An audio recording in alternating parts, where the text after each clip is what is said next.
বিলাসপুর নামে ছোট্ট একটি গ্রাম ছিল।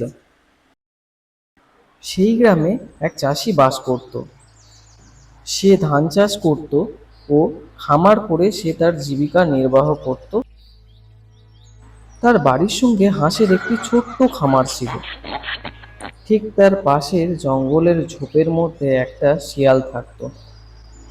চাষির হাঁসগুলোর ওপরে সেই শিয়ালের নজর পড়ে।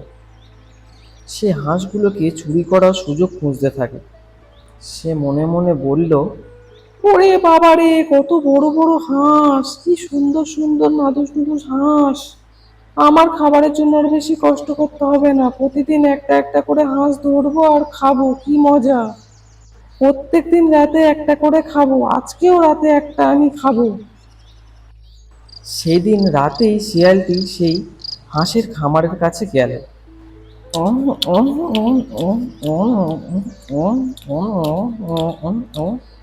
ওহ, কি তাজা তাজা হাঁস, আর একটা ধরে খেতে ইচ্ছা করছে।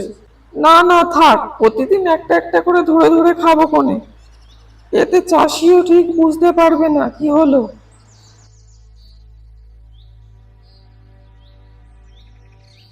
পরের দিন রাতে আবারও শিয়াল গেল হাঁস খাওয়ার লোভে হাঁস খেতে কৃষকের বাড়ি।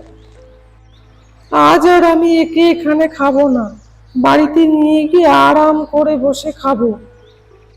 শিয়ালটি তার খাবার মুখে নিয়ে বাড়ির পথের দিকে রওনা হলো, জঙ্গলের পথ দিয়ে।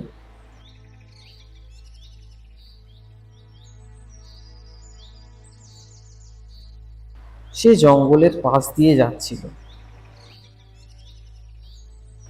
চলার পথে সে একটা বাঘের মুখোমুখি হয়ে পড়ল। কি রে শিয়াল, তুই আমাকে ভাগ না দিয়ে ফাঁকি দিয়ে কোথায় চলে যাচ্ছিস শিকারটাকে নিয়ে? হ্যাঁ, দে শিকারটাকে, আমিও একটু খাই। দূর মশাই, বাঘ আবার হাঁস খায় নাকি? যত সব আজগুবি কথা, এ আমার শিকার বুঝছো, আমি কাউকে দেবো না। আমি ভাগ দিতে পারবো না। যাও, তুমি ওই গ্রামের ভেতর থেকে হাঁস নিয়ে এসে খাও, আমি কোনো ভাগ দিতে পারবো না। না হে শিয়াল, আমার লোকালয়ে যেতে খুব ভয় লাগে। একবার শিকার ধরতে গিয়ে যে মানুষের হাতে মারা খেয়েছিলাম, তারপরে সেই লাঠি পেটা খেয়ে কোনো মতে পালিয়েছিলাম। তুই শিকারটা দিবি কিনা বল? না না, আমি দিতে পারবো না।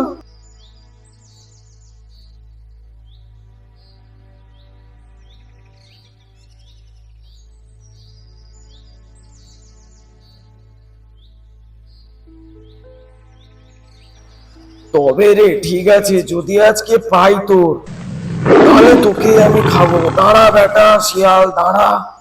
কোথায় পালাচ্ছিস বেটা শিয়াল, দাঁড়া। দাঁড়া বলছি, দাঁড়া।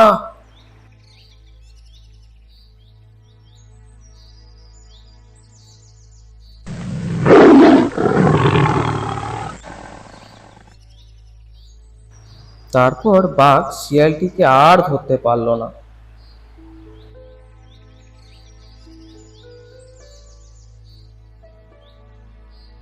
তার পরের দিন সকালে চাষি তার হাঁস খামারে গিয়ে হাঁস কিছুটা কম দেখে একটু অবাক হলো। বুঝেছো বউ, প্রত্যেকদিন রাতে আমার একটা করে হাঁস চুরি হয়ে যাচ্ছে, কি করি বলো তো? আমি বলি কি, আজ রাতে আমরা একটু জেগে থাকবো, তারপরে দেখি কে আসে। যেই চুরি করতে আসবে তাকে আমরা লাঠি পেটা করবো।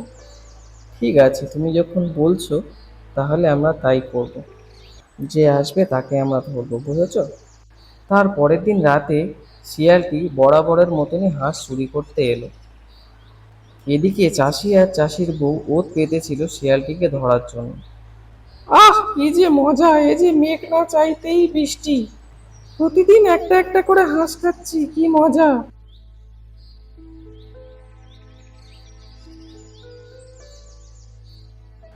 তবে রে বেটা শিয়াল, তুই আজ তোকে আর ছাড়বো না। তুই বেটা আমার হাঁসগুলোকে খেয়ে নিচ্ছিস, তোর এত সাহস, তাহলে আজ তোকে আর ছাড়বো না। তোকে আজকে মেরে মেরে হাত মারা মেরেই ফেলবো, আজকে তোকে মেরেই ফেলবো, মেরে মেরে। ওরে বাবা রে, তোকে আমরা প্রাণে মারলাম না, যা, এখন থেকে আর কখনো এইদিকে আসবি না। এমনকি এই বাড়ির আশেপাশেও তোকে যেন দেখতে না পাই, একদম এইদিকে আসবি না। তারপর শেয়ালটি সেখান থেকে হেলে দুলে চলে গেল। সে এই ঘটনার কারণে আর বাঘের ভয়ে এই গ্রাম থেকে অনেক অনেক দূরে চলে গেল।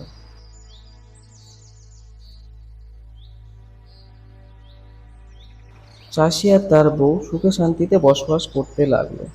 তাদের আর হাঁস হারানোর কোনো ভয় ছিল না।